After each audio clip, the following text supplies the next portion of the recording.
one of the things that you see here when you start to look at this building is the architecture, and you can really begin to see how spectacular the architecture is.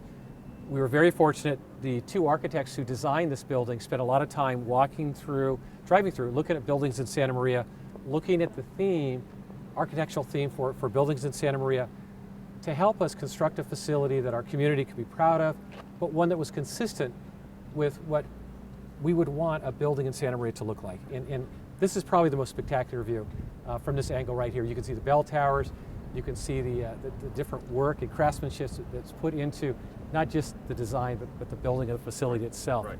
Now, Chuck, you obviously wanted something that would fit into the community, but I think what you've created here is something that also sticks out. Don't you think? I mean, it's hard. You can recognize this from the highway, for God's sake. It's hard to miss, isn't it? We built the facility for what our future patient volume was going to be. We spent a lot of time looking at our demographics and our population growth projections, and what we knew is that we needed to build a facility that would serve a population base of somewhere around 250,000. Okay. And so the original building for Marian was built in the 60s. It was designed for a much smaller population base. Santa Maria has seen tremendous growth and will continue to see growth. And so as we prepared for the facility, we've designed a facility that really provides for the comfort of our patients, but really provides for the population that we're going to see in our community also. And that's why you see the size of this building. And it's nice when you get up close, you can start really seeing the detail in the building on the outside of the structure itself. Absolutely. You know, as you walk through the building also, you're going to see how he brought the feel of the external architecture into the building itself. You'll see as you go through there, the arches, not just on the outside, but also on the inside. You'll see how the geography, the light was brought into the patient rooms, into the different areas, in the waiting area. And you'll see when you're in a patient room and you start to look out at the hills in the Santa Maria Valley, you'll get a view of the Santa Maria Valley that most people have never seen. It's really just a very beautiful valley, and you can see the hills as they start to turn green. You can see the hills to the south, you can see the hills to the north. We're very fortunate in that we had people involved in planning this facility really concerned about the comfort and the healing environment that we wanted to create. This area here, we wanted to keep our patient population separate. So this is the emergency area right here. So all emergency patients come in through a separate drive over here. And so patients for emergency services come in here. They come into a covered drive-through, which is pretty special because there's not very many hospitals that have a covered drive-through.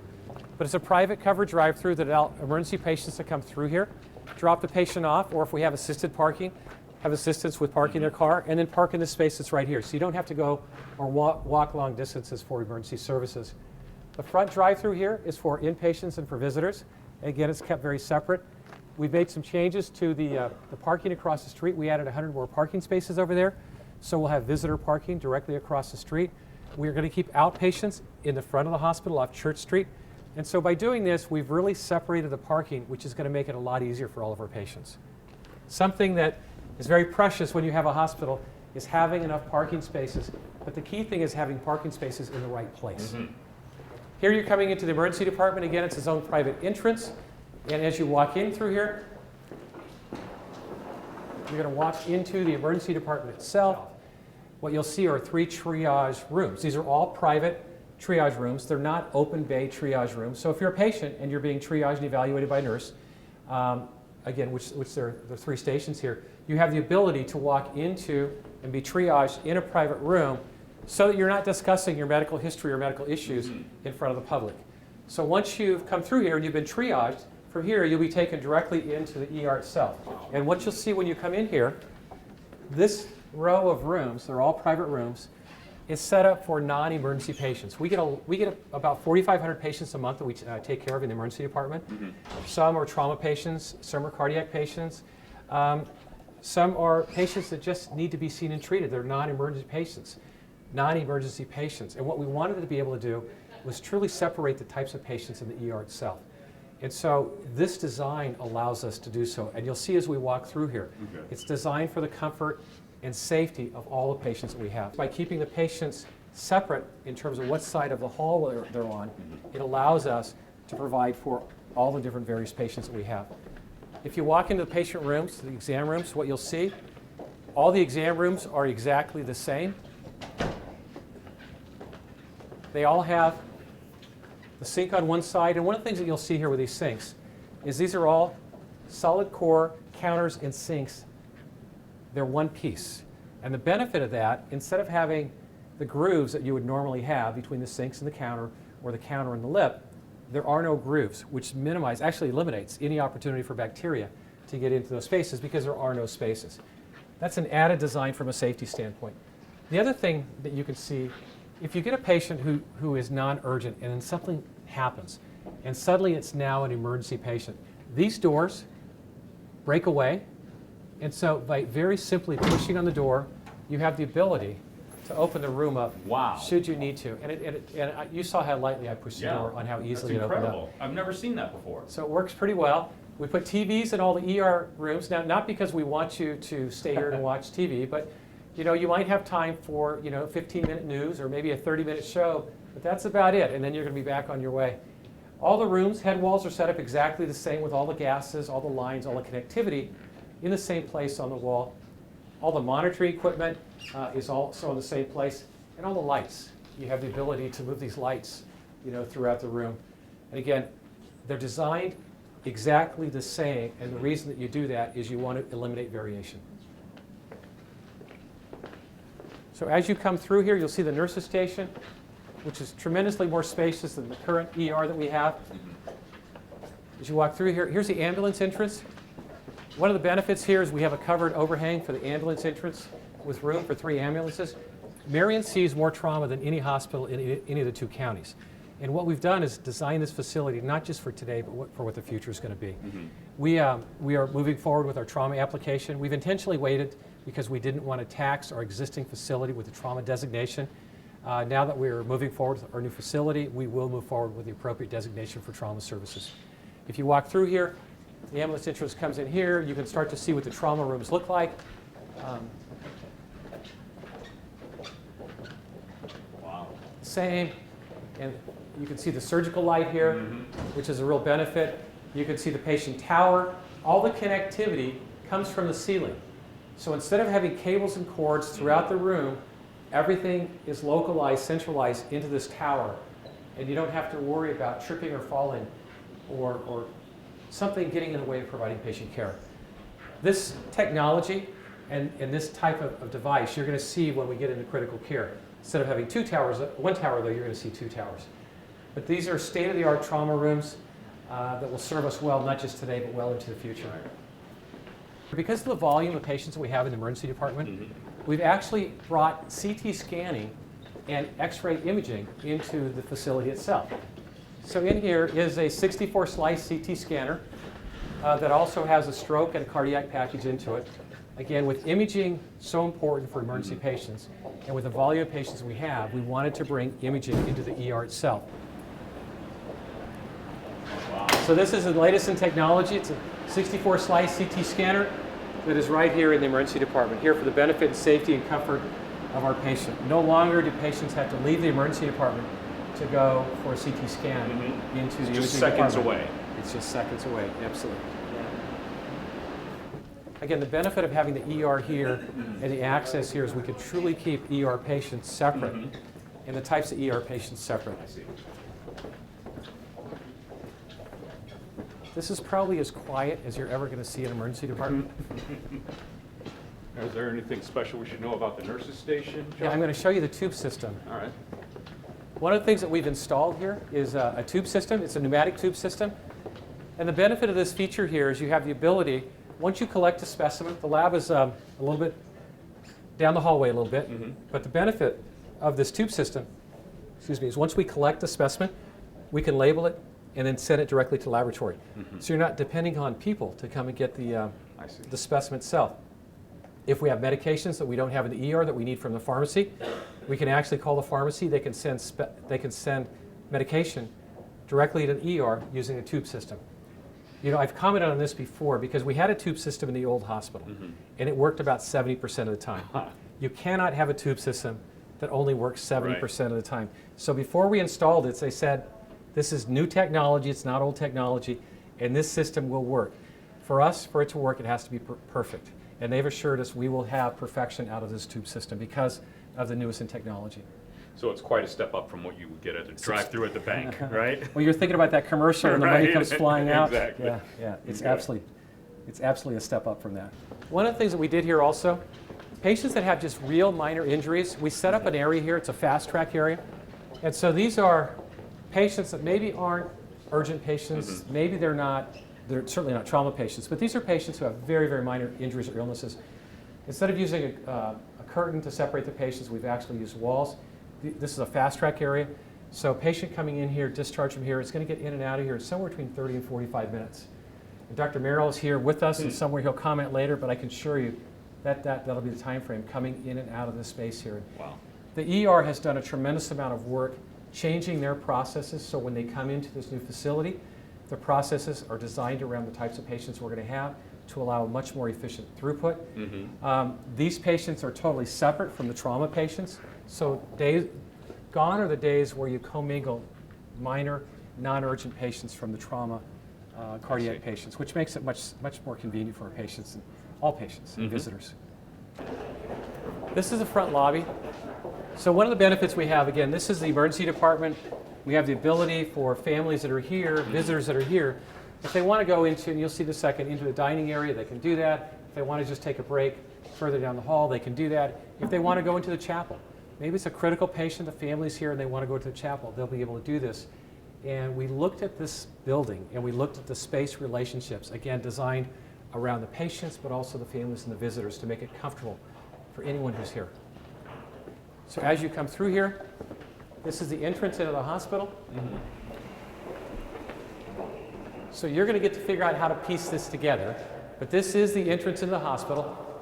Patients, visitors are going to come through a covered drive-through here into the open foyer here. This is really a special carpet. Now, as they've told me, this is the kind of carpet that if you have sand on your feet, will take the sand off your feet, so by the time you walk into the building, you're not taking dirt. Wouldn't this be great to have outside your house or in your house when you first walk in? So you're walking into the open foyer, which is the lobby, the main lobby area. And what you'll see throughout the hospital is a lot of waiting area space and a lot of space here for our visitors. Our current facility was not designed around visitors. It was designed around patients. The current design, and this goes back in the 60s and 70s, when hospitals were designed, they were designed basically around semi-private, or in some cases 3 or 4 bed wards for patients. It's not what patients want today. We didn't have the technology 30, 40 years ago we have today. Much more space is required. But there's much more, I think, time spent with families being involved in the care of the patient. So when you design the facility, you want to make sure that you have the ability to bring the families or caregivers to be with the patient. This is the gift shop, and I can tell you they're as happy as can be. The gift shop's right where it is. They've got a storefront window, which they're excited about, and they're thinking about what this gift shop's going to be for the future. We have 2 elevators here in the front of the hospital for visitors. We've intentionally separated and put 3 elevators toward the middle of the hospital for patients and for staff. Again, we wanted to separate the visitors from the patients and the staff, and we've been able to do so. If you look at what the architect has done, you get a pretty good view of what he's done in knowing what's on the other side of a wall. They could have, the architects could have just as easily closed this wall in, and nobody would have ever known what this view would look like. As you go through this colonnade, once we move the emergency ambulance entrance to the south side of the building, once we're approved, that whole area where the current ambulance entrance is becomes a healing garden. So this colonnade will take, this view will take you through the colonnade into the healing garden. Now, our plan is that you don't have to sit here and wait for the elevators long, but knowing that the architect thought about how do I bring the geography into the building and create special views is pretty amazing. And you'll see this throughout the hospital. This is a canteen area, and what we did, currently our cafeteria area is downstairs in the basement area. So we've brought a little canteen. It's kind of like a little Starbucks area for visitors to wait, to stay. We also have the dining room right next door, and we'll come back through here in a second. We've relocated the chapel to the first floor, and what we wanted to do is continue the history, to bring the history of the Sisters of St. Francis into the facility. What you're seeing here is stained glass, and there's 2 sets of panels here, and there's 2 sets upstairs, and this is stained glass. It was originally installed in the Mother House in Redwood City in 1960. About 7 years ago, the sisters sold their mother house. And I had been up there many times and I'd seen the stained glass. And so I called them and said, can we have the stained glass? We'd love to install it here in our new chapel. And so what we were able to do is keep this in storage for the last 7 years. And then we brought it out and reinstalled it here. And it's very, very special for the sisters. It's very special for all of us because it continues the history of the Sisters of St. Francis. We're going to walk in the chapel in just a second, but I want to show you more about the exterior colonnade here. This gives you an idea where we took space that would have just been open space and said, how do we create a private waiting area, a private space for families to be when they're here throughout the day. And here you can see just 4 little cubbies that are designed in a very, very comfortable way, in a very private way, so families that are here for an extended period of time can stay in their own private area. Again, the healing garden is going to be on the other side of those double doors. And so as you're here, it's a very comfortable space to be. It's also a very private space to be. So I'm going to imagine these cubby holes as having couches Yeah, and chairs. and Yeah. magazines and... Just a very, very private area to stay, a very peaceful area, restful area. You know, one of the benefits you have too is you really don't know what the building's going to look like until they design it. And as they're designing the space, I was trying to visualize what this was going to look like. And just by creating the openness with what he did with the lights and the arches, you know, with the light coming in through the arches, just created this special view. And I think creating this space just opened it up. And I think that's what made this a little bit more special than it would have been otherwise. You sound very pleased. Yeah, these are things you don't necessarily see on an architectural plan, but then as they start building it, you see it and you think, hey, this worked out pretty well. This is the chapel. Wow. This, they are doing some of the touch-up work still. In this chapel, the sisters wanted to, again, create a very, very special place in our chapel for our visitors, to have a place that was very peaceful for them. This is where the altar will go. And we're taking the altar from the existing chapel, and we're actually resizing it, and it's going to be placed right here. Some special features. The stone is the same kind of composition as the stone that we have in the current chapel. History, people have told me, and it's a historical fact, but I've not verified it, that the stone in the current chapel actually came out of the Santa Maria riverbed. This stone, even though it didn't come out of the Santa Maria riverbed, has the same kind of composition characteristics as the existing stone. There's some special features in here. You can see the balcony loft, which we'll see when we go on to the second floor. It was very, very important for the sisters that family members and visitors on the second floor, which is where our sickest patients are, have the ability to come into chapel without coming downstairs. I see. And so we'll walk into the balcony loft. We have a camera that's there, so if we have prayer service or mass going on, patients in their rooms will be able to see and hear That's prayer very service. nice, yeah. We also have the ability, this is really a high-tech chapel because Brother Felipe is not here, but he likes this too. We can actually, there's 2 cameras there. One camera can project a prayer service, and the other can view it in patient rooms, Wow. which is pretty special. The other is there's a sound system in here, and there's a sound system obviously throughout the chapel here. So we can play European organ music, we can play other prayer services, and he being, whether it's the priest or the whoever wants to say mass here, or service, whatever prayer service, will have a remote. So they'll be able to have their lineup, just like on your iPod, a lineup of songs or themes, whatever they want to play, just through their iPod. So I kind of tease them about it and say, you've got to find a place now on your altar where you can keep your remote control. But he's pretty excited about what this chapel means, and so are the sisters, because we know it's going to be a special place for our visitors.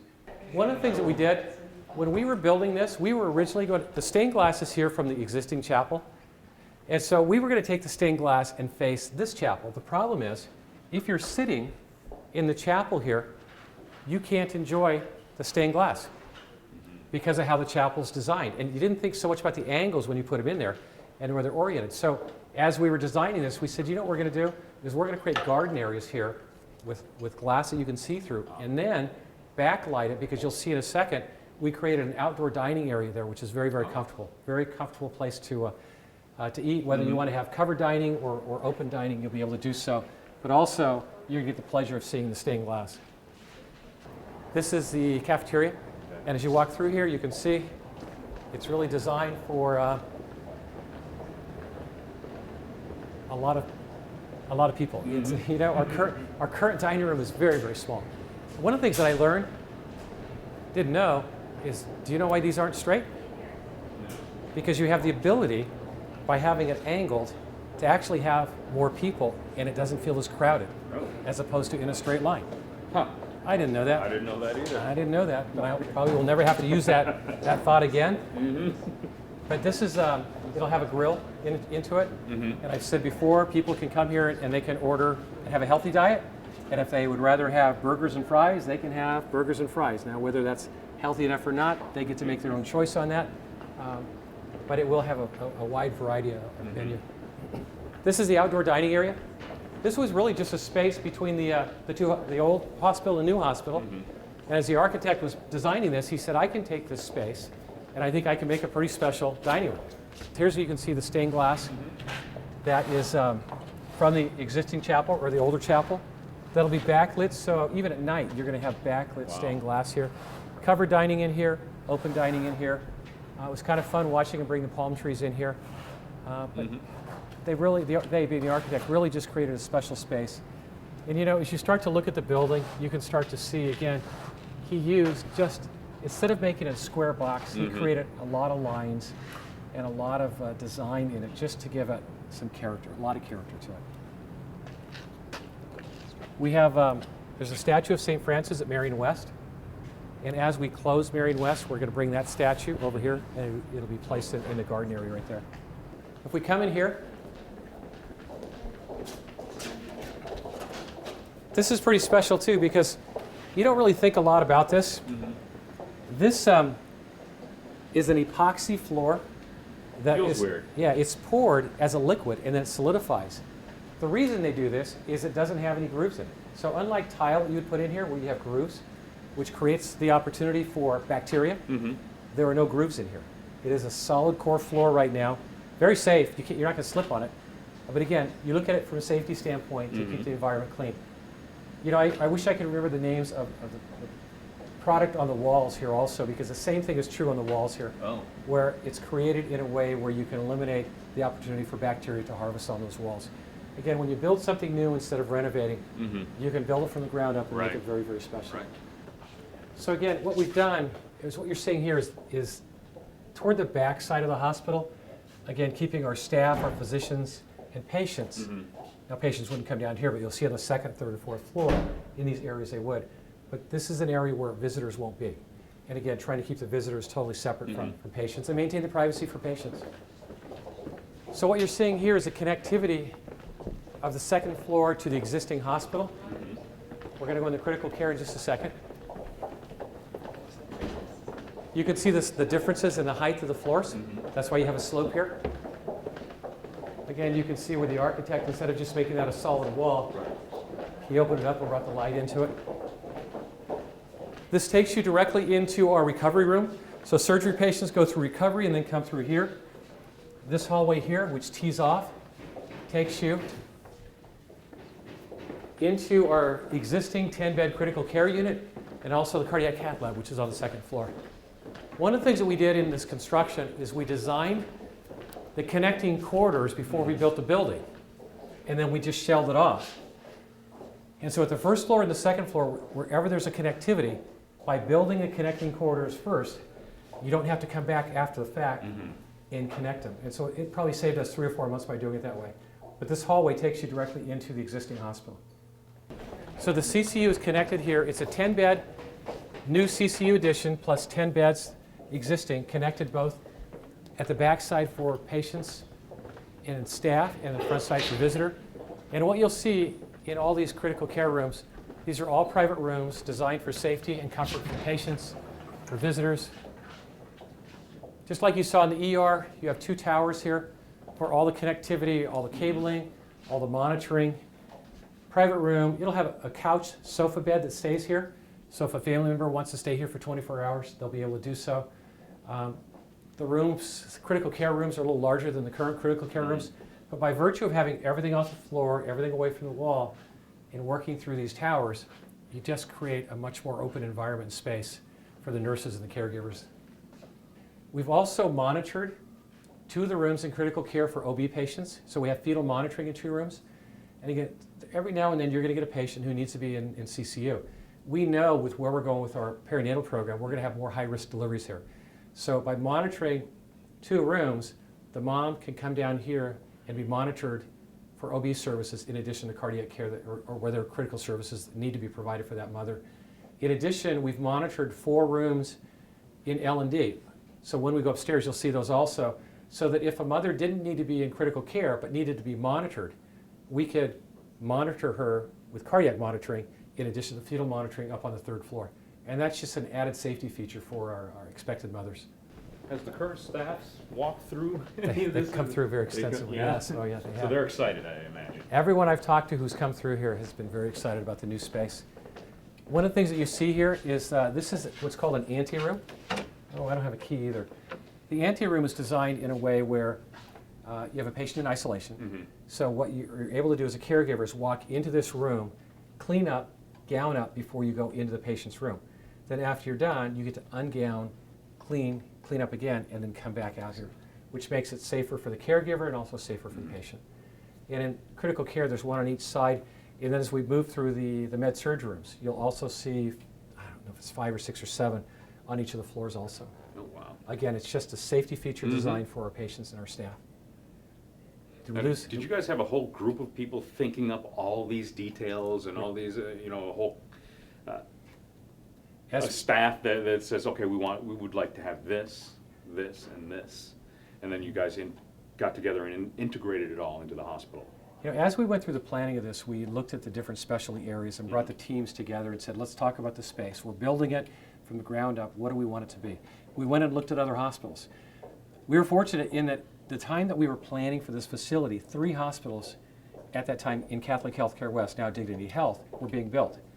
And so we had the benefit of seeing how they not only designed, built those hospitals and see how functional that those designs worked.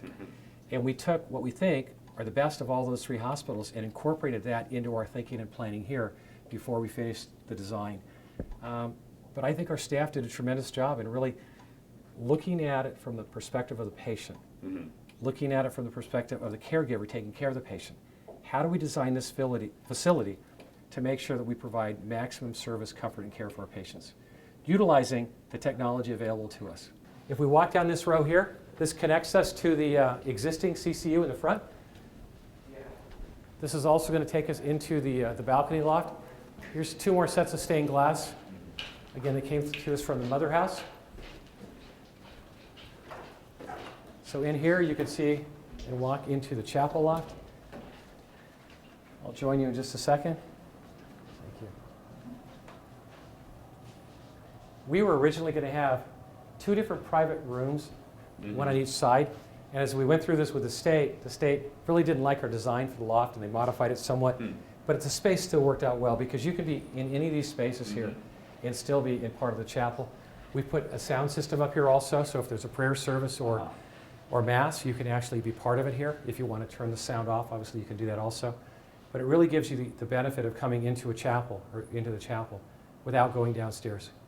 And again, this is on the 2nd floor is where our sickest patients are. I know Dr. Merrill is up here, and maybe one of the things you want to ask him is, from a physician standpoint, how this design of a critical care room is really going to make a difference for our nurses and for our physicians. Doctor? Hi. Good to see you. Good to see you. My dad was an ER doctor for many years, and I visited him while he was at work.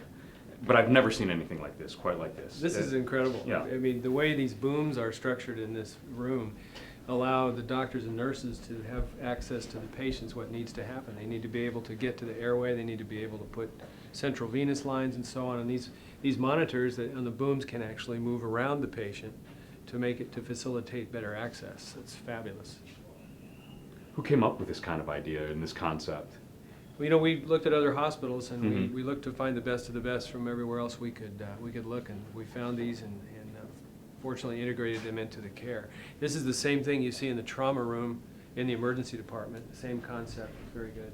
What kind of equipment will go on these shelving? These shelves will have your typical cardiac monitoring equipment, the monitoring for your pulse ox, your oxygen supply, blood pressures, all the drips and sort of pressors that they use in the critical care unit to maintain people's blood pressure will be all here and accessed. it'll be remotely accessed too from other nurses' stations. And I imagine it's designed for both the benefit of the doctor and the nurse, and as well as the patient. Well, especially the patient, but anything that can make the care of a critical patient easier and more convenient for us is good, and that's what this has done. Well, one of the things that we're encountering nowadays is that we get patients that are heavy, and in order to move patients from place to place, we actually have hoists in these rooms that will able to accommodate quite heavy patients to move from one place to another. So that's a necessity in today's environment. We love the fact that the rooms are comfortable feeling, the colors and the wood floors, and we think the environment will be quiet and it'll promote healing. We're very excited. And what strikes me as particularly useful is that it's not just one room that you have the hoist and all this, the updated technology. Right. It's in every single unit. Every single room. And what you noticed on the periphery out there were family rooms, so that people will have a place to go to be with their own family, private, so that if a doctor needs to talk to a family, there will be a private room just for that. So we're very, very proud of the design, and it's come off great. How long have you been an ER doc? 20 years. 20 years? Yeah. And 15 years ago, could you have imagined anything like this? Oh my gosh, no. And the ultrasound technology that we have, the CT scanner that you looked at in the emergency department is awesome. We'd be able to take trauma patients from right there, basically scan them from head to toe in a matter of 3 minutes and know exactly what needs to come next. No, we're loving the technology. It's great. State of the art. Yeah. Tell your dad. I will. Okay, in this critical care room, there are bathroom facilities. Obviously, people need to attend to their needs, and so right here is a full-service toilet. Now, there's a story. There's a story behind why that toilet and that countertop is where it is. Because the original design had the counter coming straight out. So the counter was going to come out here and it was going to be fixed. And our plant operations director was adamant that's how it was going to be. And the nurses said it can't be because it's going to be in the way of us taking care of the patients. We need to move it. So I talked to the plant operations director and he said, no, to clean it, we need to have it coming out in the room. So I went back to the critical care nurses. I said, here's what Dennis is saying. And they said, it doesn't matter what Dennis is saying. We're telling you from a safety standpoint and a patient standpoint, this is what we need to do. So you have to make a decision. Are you going to listen to your nurses? And Dennis is a great guy, and he does wonderful things for us, but in this particular instance, clearly it was going to be the nurses who won out, and they did, and they're very happy with this, this design. And they were right. And Dennis will tell you they were right also. From a facility standpoint, it's going to be a little more difficult for you, but from a patient standpoint, it truly was the right thing to do. And if we were going to do it again, we'd do it exactly the same way. And the nurses are the ones that are at the bedside every day, 24/7, taking care of their patients, so they know. Yeah. Dennis and I joke about this every time we come through the new area and we pull the toilets out. With your permission, I'll put it away now. Yeah. Dennis was actually a good sport about it because as we talked through it, he said, you know what, we probably need to put it against the wall. That's right. And that's the right thing to do. But it was a great story, listening to him debate on what we should do. This is a very typical nurses station, patient rooms. One of the things that we did in designing this building was designed it again in a way to provide maximum privacy for our patients. Most hospitals are designed so that you have patient rooms right off of the hallway. This is designed in a way where you have a foyer that you walk into first before you walk into the patient rooms. Now, I'd like to tell you this is what we originally planned, but the issue that we came up with as we were planning the building, it was too long for the campus. And so the architects had to actually smoosh the building and pop it out. As they popped it out, they created these foyers that created the privacy for the patients because every patient room has to have its own window. And I actually have their step-by-step work that they did to show how this design worked.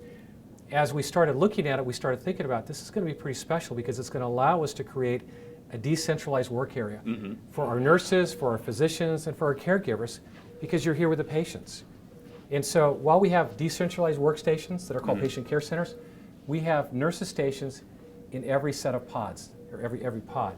As you walk into a patient room, every patient room is a private room.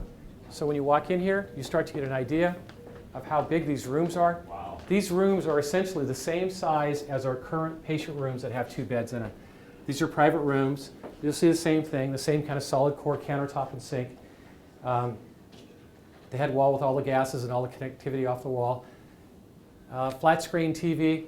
We have, according to our plant ops director, Dennis, we have the only high definition cable TV capability in all of California. When we started working with Comcast, they said we can't give you high def, and we found that they actually have high def in their hospitals in Oregon. And we said, if you can do it in Oregon, you can do it here. And so we'll have high def for our patients. And I'll tell you what's funny is if you're a patient in our hospital today, the way the TVs work, because it's old technology, if you're on channel 12 and you want to go to channel 6, not that you guys would, but if you did, you have to go from 12 all the way past 100 to come back to 6. Oh yeah, it's incredible. It's just old technology, and you can't change it. So if you're a patient in here, you've got a TV that's also an interactive TV. So if we wanted to do any kind of training or teaching with the interactive TV, you could go right into a module and learn about your illness or disease process. Oh, wow. This will have a sofa chair that folds out, so if you have a family member who wants to stay here for their entire stay, they'll be able to do so. You start to see the views. We're on the second floor now, and the views are really nice on the second floor, but when you start to get to the third and the fourth floor, this is where you really start to see the Santa Maria Valley in a way that most people have never seen it before. It's an incredibly beautiful valley. But all the rooms are designed exactly the same. Again, all set up in groups of 4. Off a pod coming off a foyer off the main corridor. So again, these are the 3 elevators that are for our staff and for patients. If a nurse needs to pull an elevator because she's got a critical patient, she'll have the ability to key it, bring the elevator right to her, and hold the elevator until she's finished with it. Okay. So this is the 3rd floor, and on here it's a women's floor. And this is where it's like a hospital within a hospital. Mothers will labor, deliver here. We have an NICU for the sickest of babies. We have C-section rooms, so mothers won't have to go downstairs to the 2nd floor in the OR and have C-sections. We have 2 C-section rooms that will really accommodate and provide for the level of care and service we want to provide for our patients here on the 3rd floor. We're going to start in the front because when a mother comes in labor, we have 6 triage rooms, which are private triage rooms. So from the time a mother walks into the hospital, she will have a private room, private stay throughout her entire stay. Wow. This just gives you an idea of how much fun the architects had with designing the building. If you happen to be a mother who's in high-risk labor and you're going to be here for an extended period of time, you can see he just had a little fun with the double arch windows here. You know, you start to get a view of the hills, which is pretty special. If you look down at the buffer zone down there, which we've just planted, we planted 14 sequoia redwood trees down there, which, you know, I don't know, 30 years from now, they're going to look pretty spectacular. But what will happen is that buffer zone is designed in a way, 10, 15 years from now, it's going to take you as a line of sight directly out to the hills and well beyond the neighbors. And our neighbors have been absolutely wonderful in working with us and building the project. And we've talked to them all the way through the planning and the design of the project. But we couldn't ask for a greater group of neighbors in working with us to build the facility. These rooms are just like the rooms we talked about earlier, where they're ante rooms. So you have the ability, you'd come in here, you'd clean up, you'd gown up before you go into a patient room. So as a mother comes through here who is in labor or who thinks she's in labor, she's going to come into this triage area here. She's going to check in first at the front or maybe just come directly in here. But if you're not in labor, you're still going to be in a private room. One of the things that was important, instead of bringing expected mothers into a room where you're in an area with other mothers, just separated by curtains, you'd be able to go into a private room where they can evaluate you and determine whether or not you're truly in labor or not. Again, in the privacy of your own room. If you are in labor, you're going to come directly back into labor and delivery, which is right here. And so this is the space that's right here. And so I think what we're going to find is Karen Massey, who's our Chief Operating Officer, Chief Nurse Executive, is going to be in labor room, and we should be able to catch up with her up there. And then she's going to take us through one of the rooms. This is Karen, this is Arturo. Hi, Karen. Nice to meet you. Nice to meet you. Well, this is our typical labor and delivery room. What you see here is the size of the room is much larger than what we have in our existing building. But what's nice is we also have here an area where we can recover the baby. See, these pop out, the baby's here. And the nice feature of this is you can see that these side panels pop out so the staff have easy access to baby. Allows them to have a warmer, to have all the medical gases available to them as well. So right here they can tend to the baby. There is a portable unit we use as well for transporting baby back and forth, but for in the room, it's nice for mom and dad to have baby right here with them. Yeah. Seems to me like everything else in the hospital, these rooms have been designed for ease of use for both mother and caregivers. Correct. And you know what we want to do is involve them in that process, have them here in the room, not having to make them leave the environment, but be part of the care of the mom and baby. There'll also be a sleeper couch that will be in here, so that depending on how long labor is, dad can be, or the significant other can be here with the laboring mom, which is very nice.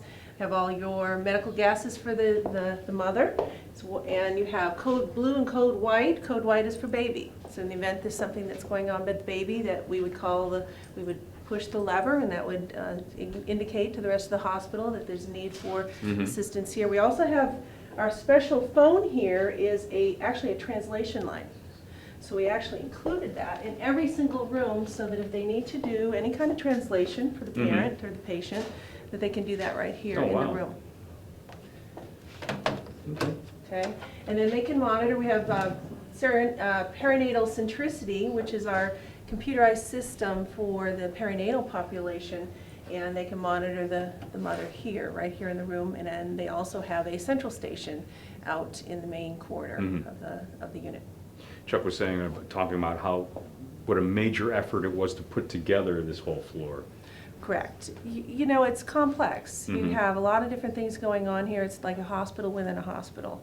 Perinatal, this population of women's health is a little bit different than the care that you would provide on the traditional nursing floor. So a lot of thought went into how do we care for them, what will the workflow be like, where will the nurses be, and most importantly, providing a safe, caring environment for our patients. So we're hoping that our families will find this to be a very welcoming environment for them to be. We want them to be part of the care and the services we're providing here at Marian.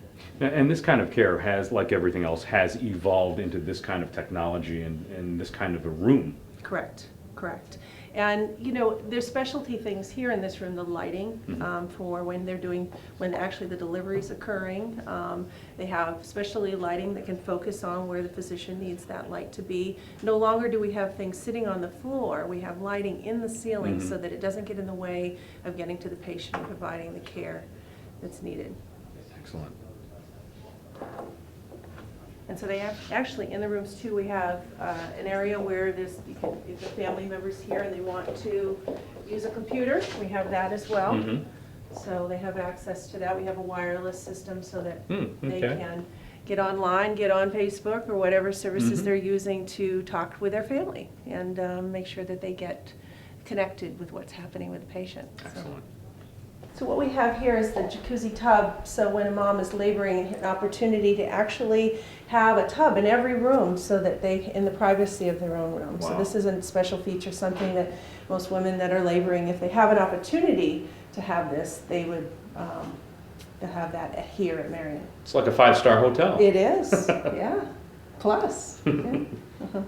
And then there's the, obviously the shower here. Yep. But the jacuzzi tub's kind of a nice feature because it helps with that laboring process and helping with the discomfort during that labor. So, and then you see the integrated sinks again. All of the labor and delivery rooms are set up in groups of 2 with support stations or support areas with supplies and linen and so forth in the areas themselves. Again, the rooms are designed in a way with all the supplies brought to the patient and to the caregivers so that the nurses and caregivers can stay with the patients themselves, which is critically important. If you come down this corridor down here, you're going to come into the C-section rooms. This is what I was telling you earlier. So if a mother does need C-section, she's going to come from the labor room and then come directly into, here's one C-section room, here's the second one right here. So that the mother is never going to leave the 3rd floor and always be very, very close. So as we start coming up here, we're going to walk into the NICU. It's a 21-bed NICU. It's designed, again, for the comfort and safety of our patients, of our smallest patients. You'll see the light, the windows, designed in a way that really just creates a nice open environment. This is the one change that we had to make. Dr. Alderetti, who helped us develop the service, the NICU service here, wanted to have a perimeter view of all the patients. And so this originally had towers in the middle. And as he looked at it, he said it's going to interfere with the view of all of our patients. So we came back and we changed. So one change we had was we changed the head walls and moved them against the wall. We also moved the connecting corridor, which originally was going to split the unit into two, a 14-bed unit and a 7-bed unit. We caught it soon enough so that we moved and rerouted the exiting corridor so that we created, and you'll see in a second, a continuous 21-bed unit. One of the things that was the most interesting is when we came back and moved the head walls against the wall itself, they actually had the structures going up almost all the way up the window. So as we were walking through the project, what you saw when you walk in here is a very dark area. So we very quickly, because they hadn't built the head walls yet, went to the contractor and to the window subcontractor and said, how do we bring the windows and the light back in here? Because it would be a shame to build this room and this facility and not have the view of the outside. And so we're very fortunate we were able to lower the window line to create this kind of viewing space for the staff. And Karen has the background and the expertise and knowledge on what it's really taken to develop the NICU service, the entire perinatal service here at Marian from an expansion standpoint. And so Karen could probably answer your questions better than I. Okay. So Karen, how do you develop an NICU like this, a state-of-the-art NICU? Well, you have to start with the right people. And the right people would be our director of the program, Dr. Eddie Alderetti, and Mary Richards, the clinical nurse specialist, who's now the director as well. And those two people, with their expertise and background, 30 plus years working in this industry, have made it possible for us to actually develop this program. A lot of people involved in this process. It's a multidisciplinary team. It's not just one person that cares for these babies. You have, your respiratory therapists, you have your nurses, you have your physical therapists, your speech therapists, different people. And it seems to me like everything else in this hospital, you guys have thought of everything.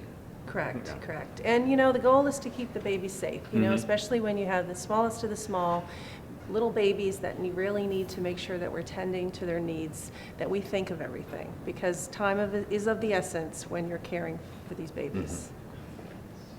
Okay.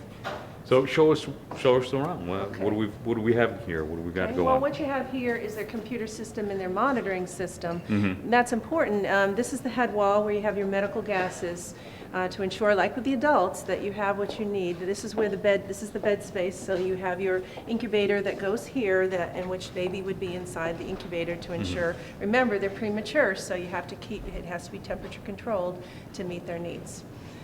The other thing that we have that's part of our team is a neonatal rapid response team, and that's comprised of a nurse and a respiratory therapist. They go to every single delivery. Talk about safety, right? Every single patient has that at their disposal to ensure. Sometimes there's surprise, and sometimes, and like I said before, time is of the essence. You want to make sure you're meeting their needs and meeting it quickly. Excellent. Okay. Now, having a facility like this, Karen, what does that do for a community?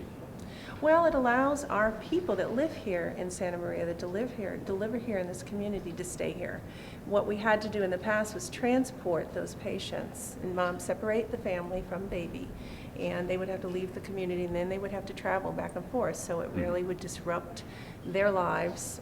So what we've accommodated here is the ability to have them here and receive that care that is the same as it would be at any other facility. So basically it makes what could be a very difficult time in their lives a little bit more easy. Correct, correct. And what we do here at Marian, and it is unique here on the Central Coast, is we have a maternal fetal board that every month, we look at different cases, we review cases that potentially are high-risk cases to ensure that, okay, if this mom's going to deliver early, what are the things that we need to do to plan to ensure that we meet their needs? And if there's something that we can't do, or if they're too high risk, we would then make that decision collectively as a team and transport them out. But the majority of the patients would stay here with us here at Marian because of the number of rooms we have available now. Which is very special, because what you want to know before a patient comes here is what the risk factors are, so that the caregivers and the physicians can be prepared before the mother gets here. And that's absolutely essential. We also have become what's called a receiving hospital. We now have patients coming from outside the area into Santa Maria because of the technology and services that we provide here. So that's different from Marian. In the past, we were a hospital that sent patients out.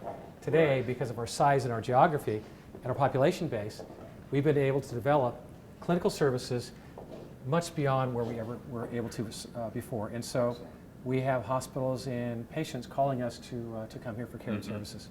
So this is the area, had we not moved the exiting corridor, it would come right through here, and we would have had two separate units, which just forever would have been a problem. Right. And once you have an exiting corridor in place, it's very difficult to change it. So we're very fortunate we were able to catch it and make the adjustment first and build a continuous 21-bed unit. So we've just come into the pediatric area. It's an 8-bed pediatric area. All the rooms, again, are designed just like the adult rooms, except for, therefore, our pediatric patients. This is kind of fun because what you see in here is students from Santa Barbara City College had a semester-long project where they were supposed to design and paint, I don't know if it was in a hospital or just in a public building, a mural that was of character and fun. And this is in our pediatric unit, and you can see if your child in here, while you don't want to be in a hospital, maybe this creates a little more comfort for them. The same thing next door in the playroom. There's two different walls that were painted. And this is a playroom, Chuck? This is the playroom, and in today's world of healthcare, normally when you get to a point where you're in a playroom, you're probably close to being ready to go home. But if you're going to be in a playroom, you at least wanted to have some character for the kids that are here. Again, the rooms, you have the decentralized nurses station, the pod, walk into the foyer, you walk into the patient room. And this is pretty impressive because you get to see the view of the southern part of Santa Maria, which is pretty incredible. As we bring people through the building, and as they look through the views from here, they can tell you stories about different parts of the Santa Maria Valley that goes back 40, 50, 60 years. It's great to hear the stories. So this is a patient room. Again, same kind of patient room, but you start to get a little different view of the valley, which is pretty spectacular up here. So if you're a patient on the 4th floor, not that you want to be a patient ever, but if you're here and this is the view you have, it's going to feel pretty comfortable. Yep. That's beautiful. On each of the floors also are conference rooms within the middle section of the facility itself. The reason is, instead of the traditional way where nurses and caregivers have to go down to a centralized educational room, we thought, let's bring education to the staff. Then you get a multidisciplinary educational opportunity, but you can bring it up to the floors itself. And so there's conference rooms throughout the facility itself. So this is the 4th floor waiting area, and again, it's just one of the centralized waiting areas we have. Wow. It gives you a pretty spectacular view. That's amazing. Yeah, it is. That it is.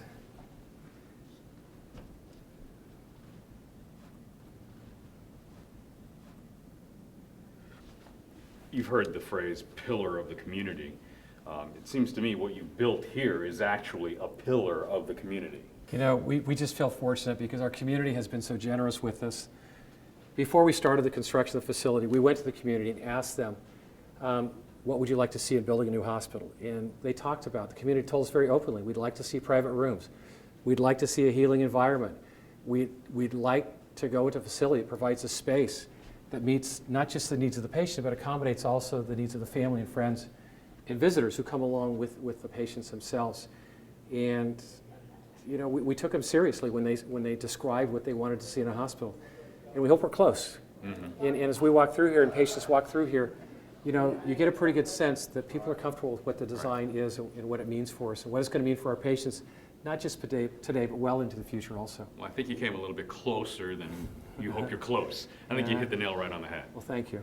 Thank you. It's a wonderful, wonderful facility. Well, thank you. We appreciate that. And again, there's a lot of people that have been involved in planning, constructing, and developing the project. What's kind of fun is as the building was being built, to walk through it and see the construction workers working on the project, they were happy. They took pride, and you could see it as you walk through in the work that they did. Now, We started this project in 2008, which was the very low point in our economic downturn. And so there was a lot of concern about what it meant for us. And we just believed that we needed to move forward, and that as we completed the project, we would start to come out of the economic downturn. But it was at a time when I think it made a difference for our community to start a project. I know it made a difference for us because we needed the new hospital. But the people who worked on this project, I can tell you, just demonstrated exemplary pride and craftsmanship in everything they did. And so we're very fortunate. I mean, it's nice to see it now, Right. the facility and all the technology and the rooms and everything. But when you look forward to March 27th, what are you picturing it with, like with your staff in here, with patients in here, and when it's fully functional? You know, we've talked about the building a lot. When I talk about more than the building, it's the people inside the building who really make a difference. And we've been able to recruit and develop and bring caregivers and physicians into our community like we've never been able to do so before. We now have the ability and have provided advanced technology for our staff. We have incredibly talented caregivers and always have. But in developing the new clinical subspecialty services, it's allowed us to develop those services even further. And so it's the people who are in here who provide the care day in and day out that really will make the difference in the care and the service we provide for our patients. In 1967, when the sisters moved from Our Lady of Perpetual Help Hospital into what was then known as Marian Hospital, they moved all the patients into the hospital without missing a meal.